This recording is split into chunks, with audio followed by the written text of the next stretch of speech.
Halo, Assalamualaikum warahmatullahi wabarakatuh. Perkenalkan, nama saya Rafani Arinka Seifani, kelas 11 MIPA 1 absen 30. Di sini, aku bakal menjelaskan mengenai alat irigasi tetes. Sebelum itu, tahu nggak sih irigasi tetes itu apa? Irigasi tetes adalah metode irigasi yang menghemat air berupa tetesan air. Nah, untuk mengetahui lebih jelasnya lagi, yuk ikuti aku sampai selesai. Nah, jadi aku di sini memakai tanaman cabai sebagai tanaman yang diairi alat irigasi tetes. Kenapa sih pakai tanaman cabai? Aku pakai tanaman cabai karena tanaman cabai itu tidak memerlukan asupan air yang banyak. Jadi cocok diperlakukan dengan sistem irigasi tetes. Pada kondisi normal, perlu dilakukan pengairan secara teratur 3 hari 1 kali.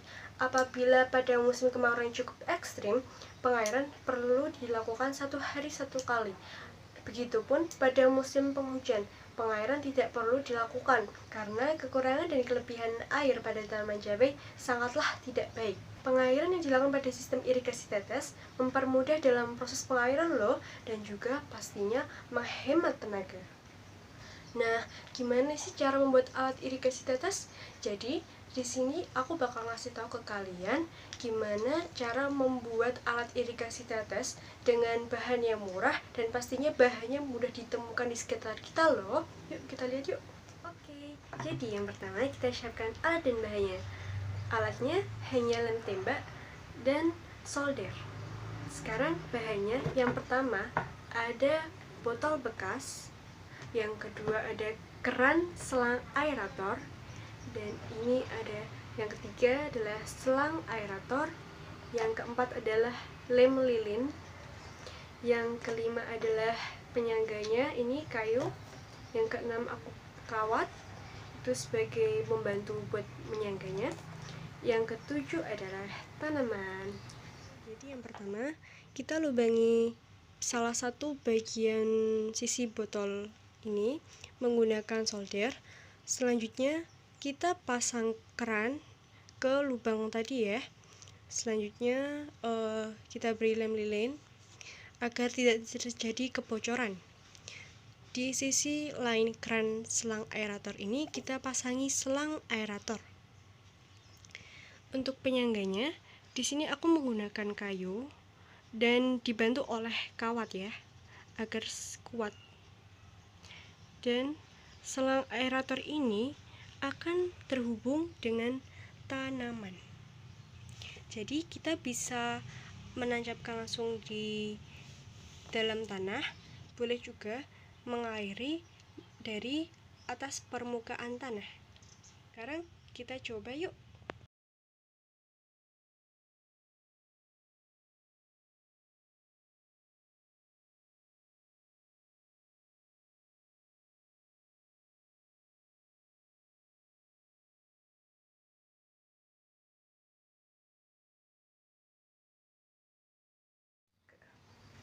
Alat irigasi tetes ini dalam konsep fisika termasuk fluida dinamis. Fluida dinamis adalah fluida atau zat yang dapat bergerak. Sifat dari fluida dinamis antara lain: 1.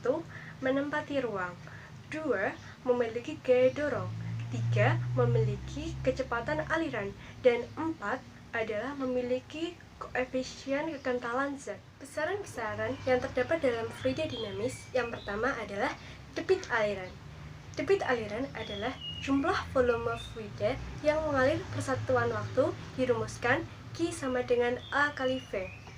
Aliran fluida sering dinyatakan dalam debit aliran, Q sama dengan V per T.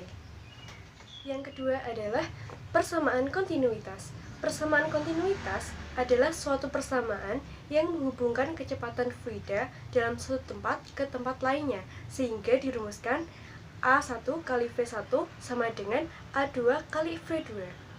Yang ketiga adalah hukum Bernoulli. Hukum Bernoulli adalah hukum yang berlandaskan pada hukum kekekalan energi yang dialami oleh aliran fluida.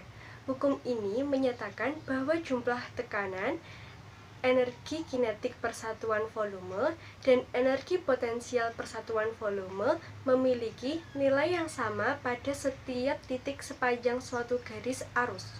jika dinyatakan dalam persamaan menjadi P1 tambah setengah PV1 kuadrat tambah PGH1 sama dengan P2 ditambah setengah PV2 kuadrat ditambah PGH2.